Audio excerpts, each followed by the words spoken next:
One of the things I love about doing these monthly wrap ups is seeing how different each game can make me feel, from cozy to creepy and everything in between. Hi, I'm LochVaness, and if you're into cozy game reviews, make sure to subscribe so you don't miss out on the next batch of games. Today, I'm bringing down all the games that I played lately and helping you decide which ones are worth curling up with and which ones might be better left for another day. So, first up, I played Easy Delivery Co. on the PC, which goes for about $13. This is a small indie game where you basically run around delivering packages, and that's pretty much the whole deal. There isn't a deep story or anything complicated here, just good old-fashioned chaos delivery. The gameplay loop is super simple. You pick up packages, drop them off, and try not to wreck your truck. Though honestly, crashing it is half of the fun. I couldn't stop laughing when my packages went flying out and I just had to hop out and grab them and keep going like nothing ever happened. I did play this on my Steam Deck and it runs fine, nothing too demanding here. It is honestly perfect if you want something light and silly for a quick play session. Overall, it's cute but a bit shallow. I kind of wish there was more to do or some kind of progression system. It's one of those games that I might come back to when I just want to kill time, but not one I would really stick with for long. Next, I finally played Chibi Robo on the Nintendo Retro Collection,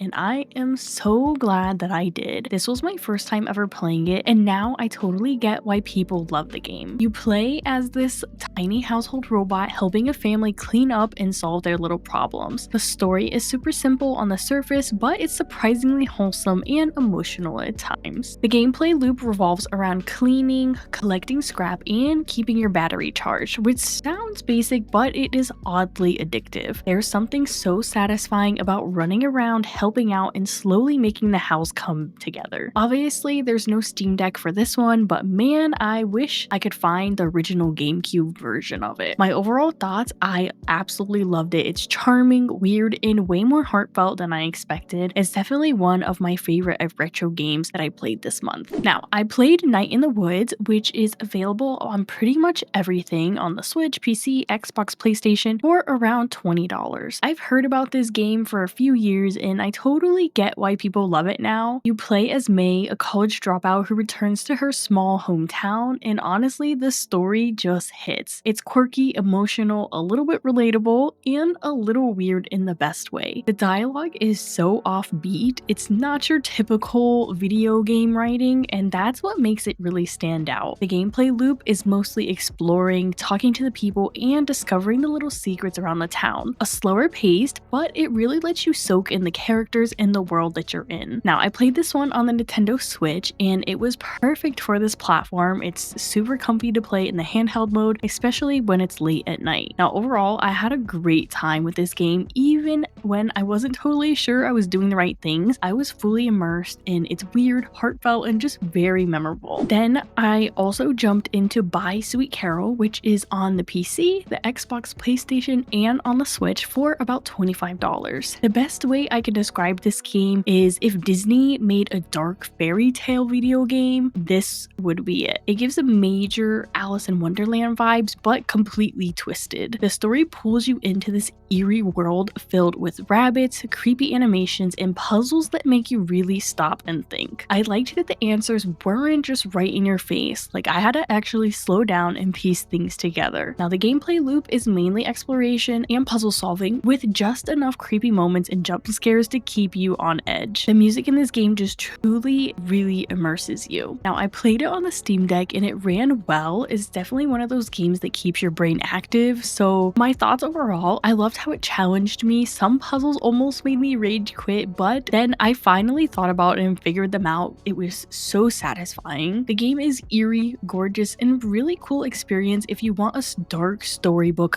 vibes. Okay, let's talk Little Nightmares 3. I was so hyped for this one after playing the first two with my community, but yeah, this one let me down a bit. It's out on the PC, Switch, PlayStation, and the Xbox for $40. The story follows two new characters making their way through another creepy, twisted world, but it just didn't feel as rich or intense as the previous games. The gameplay loop is mostly traversal and light puzzles, but I kept wishing that there was more moments that made me panic or rage, like that flashlight section in Little Nightmares 2. The bosses were fine, but none really stood out to me, and with only 4 chapters, it felt way shorter and simpler than the other games. My thoughts? I think they really focused more on making this a co-op experience and lost a bit of that eerie charm and tension the series is known for. For $40, it felt too short and just a little too safe, which really bummed me out after how high my expectations were. Next up is Little Rocket Lab, which is available on PC for about $20. I went in expecting a pretty straightforward automation game, but it actually surprised me. There's a bit of a story here, and it's really satisfying once things click and you get the automation down. The story has you building and optimizing a lab setup while uncovering bits of a narrative along the way. It's the kind of game that rewards tinkering and problem solving. Now, the gameplay loop is all about building, testing, and reworking your automation systems. I found myself constantly tearing mine apart and rebuilding them just to make things run smoother, and that's just what made the game so much fun for me. It runs great on the Steam Deck. I actually preferred to play this as a handheld versus on my PC, although at times things seemed a little bit tiny just due to the pixel art style being so small here. And overall, my thoughts, I really enjoyed it. It scratched that let's make things more efficient itch while just giving you some story to hold on to. Is definitely a little gem that I had this month. And now finally, Goblin Cleanup, which is still in early access on PC for $20. I really wanted to love this one, but honestly, it just made me so nauseous. I could